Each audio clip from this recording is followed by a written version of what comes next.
In 2013, Governor Rick Scott signed into law the extension of the foster care. Now, what this means is young adults that are in licensed foster care at the age of 18 can now stay within the system till they're 21.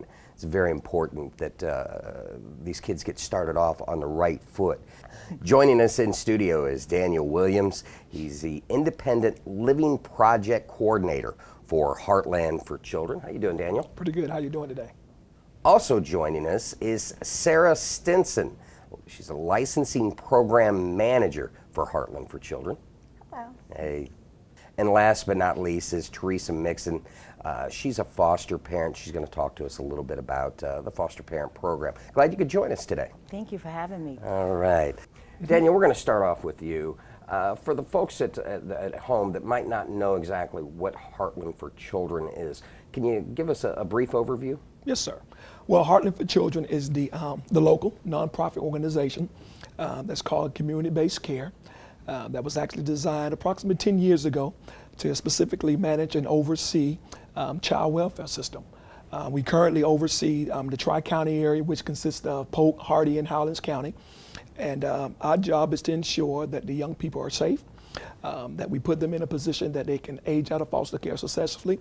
And if our ultimate goal is to allow for them to have some type of permanency by either placing them back with their biological parents, a relative or non-relative, and or adoption. When you talk about the area that you cover, I mean, Polk County alone, over 2,050 square miles. Yes, sir. How many kids are we dealing with in the Tri-County area?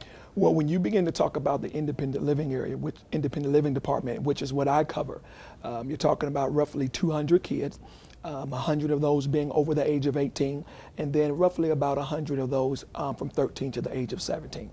When we talk about foster care and the kids that are in there, they're put in foster care due to no fault of their own? Definitely. One of the things that we definitely need to understand that these young people have not committed any crimes. Oftentimes they are kind of placed in a category of DJJ kids, but that's not the case. They have not committed crimes. In fact, the only crime that's been committed is the crime that was committed against them. Now, when we talk a little bit about the extended foster care program, can you give us a little bit of an overview on it? Yes, sir. Well, I'm really excited about the extended foster care. It's a program that allows for us to continue to carry on relationships that our young people so desperately need. Prior to the new law, once the kids reached the age of 18, at that point they were considered adults, and they were actually had to move out of our foster homes. But the new law has allowed them the opportunity to stay in foster homes until the age of 21. So that relationship that they've been able to establish with their foster parents, group home providers, people in the community, they're still able to do that, and we're excited about that. Now, obviously, it takes a lot of gears to make this engine Yes, sir. turn and move, and one of the vital cogs in that engine is the foster care parents, such as Theresa. Yes. Theresa, I want you to talk to me a little bit and tell me, how did you get involved? Wow. The first time I was MAP trained was in 1999. That's when I received my certificate. So it's been like 15 years. And I think what encouraged me when I think further back is when I was a young child. In my neighborhood, on both sides of my mother's home, there were foster children. And we played with them, grew up with them, and went through some trials and tribulations with them. So I had that sense of community always, understanding and wanting to be a part of that. After I left home, my siblings and I, we all grew up and developed our own lives. My mother took foster children into her home after she retired as a nurse. And so we've always had extended family. You know, she would travel with them to various states where her children lived, and the kids would come with her. And we were, they considered us brothers and sisters. And so it was just a natural thing for me to do, to foster children, because we've always done that in my community. So, you know, that's how I became involved. I have a home with plenty of space, and I know the benefits that a child receives from being in a home that has love, stability, support. A lot of them, some do really well and some don't. But that percentage that does well, as a result of your involvement with them, is to me the most rewarding feeling or experience that one could ever have. One thing that you said at the start, you said MAP training. Yes. Obviously, this is something that you can't just jump into. Talk a little bit about the training that took place and how long it took for you to become certified. Very extensive in terms of the knowledge and the training, the skill set. I think, gosh, it was so long ago, but, and I believe it may have been, I want to say maybe 8 weeks that it took to complete that training. And then I'm a therapeutic parent, so that takes you on another level because that requires even more extensive training to work with the therapeutic population, i.e. children who have mental health diagnoses and who are prescribed medication by psychiatrists. Sarah, Theresa told us a little bit about how she got involved and what it takes from the foster parents. And talk to me and tell us the process of becoming a licensed foster parent for Heartland for Children. Sure. We actually have 3 easy steps to become a foster parent. And our first step is just calling us and doing a phone inquiry. And that phone number is just our main line at extension 289. And you'll talk with Gwen Hinkle, and she'll actually go through in just a few basic questions that we ask. And then from there, she'll register the families into an information meeting. We actually have our information meetings once a month on the first Thursday of every month. So that's a great way just to learn about the program, what fostering is all about. And then they'll get registered into a class following that. And the class is now about 9 weeks long. But it's really great. We have definitely revamped our whole training. It's no longer the MAP training that you had completed years ago.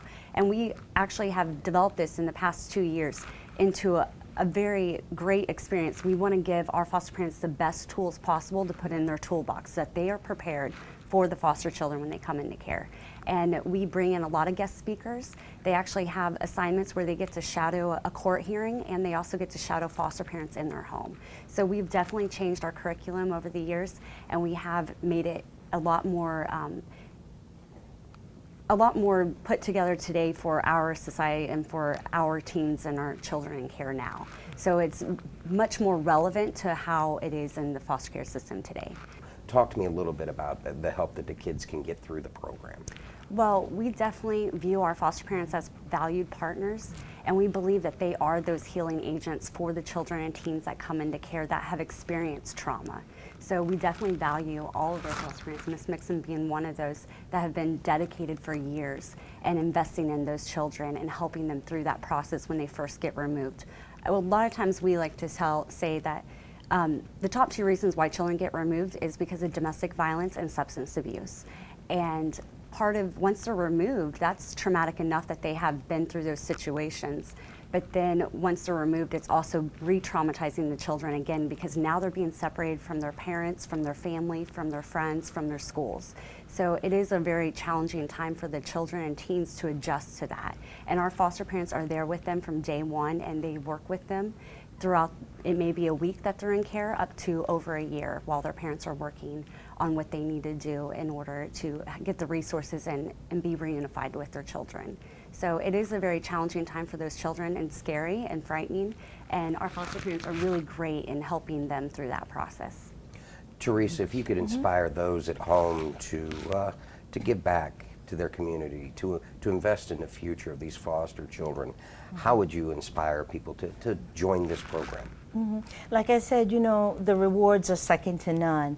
Once a child makes it through the system and becomes successful in society, you know, and I would just encourage that concept of what their contribution could mean to a youth. It places us in a position as foster parents to give back to society in a very positive way by supporting a child, by loving a child, by making them feel that, you know, all the traumas that they experienced as a child, it's not their fault. It doesn't mean that they have to own that, and that they can be the best that they can be. And, you know, our job as foster parents is to constantly instill that positivity, you know, plant that seed of hope and greatness. That's what I talk to my children about, you know, just kind of redirect your journey. And, you know, it's a constant teachable position. And the parent, the foster parent would need to understand that every opportunity as you interface with your child is a teachable moment, you know, and we are modeling behaviors because they're looking up to us, the foster parent, as someone who is going to be there for them, who is consistent, who is supportive, who gives consequences, who does all the things that a parent does. Love and support, give the consequences, go to the school meetings, you know, take the children on vacations, let them know who your family, my kids, they've been to New Orleans, they've been, you know, we camp, they know all of my extended family, they know all of my siblings, an auntie, uncle, and they feel loved and they feel a part of that. And I've had children leave because I've taken care of teenagers most times. I take teenagers and they've been boy children, male children, who, that's a tough population. I'm gonna tell you something, I've gotten so many rewards and I'm still rewarded now. I've had an 18-year-old leave my home to go live with his biological sibling. And he's happy, but you know what? He just visited me last Saturday, and I will always be his mom, you know, and he always has a seat at my table, and he knows this. And he said to me, he said, Mom, can I come and spend the weekend? You know, I mean, his room is still vacant. It's a guest room. And he knows you can always come. You're always welcomed. When we go on family vacations, he can always be a part of that.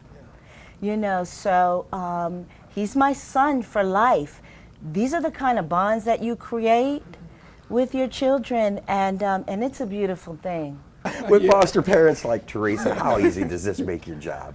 Very easy. She's outstanding. And we do have a lot of outstanding foster parents, but we do need more. And we especially need foster parents who will take teenagers like Miss Mixson.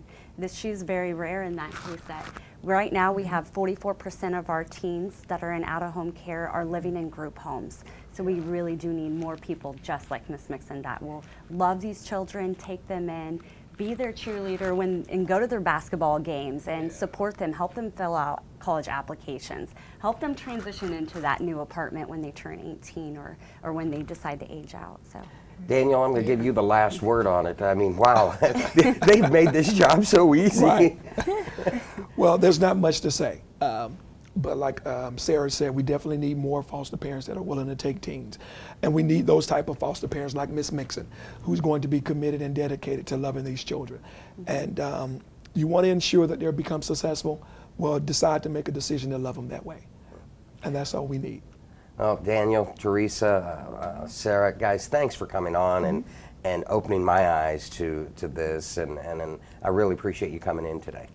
Thank you. Thank you. And of course, you at home, if you want to get involved, Heartland for Children, they're investing in the children's future. And by adding those 3 years from 18 to 21 to the foster care program, it can make a difference in a life, and you too can make a difference in a life. How can you do that? Well, you can contact Heartland for Children. Tell them you want to get involved in the foster parent program. Easiest way to get a hold of Heartland for Children, number is 863-519-8900 and go to extension 289. Or you can look up the information on the web, heartlandforchildren.org.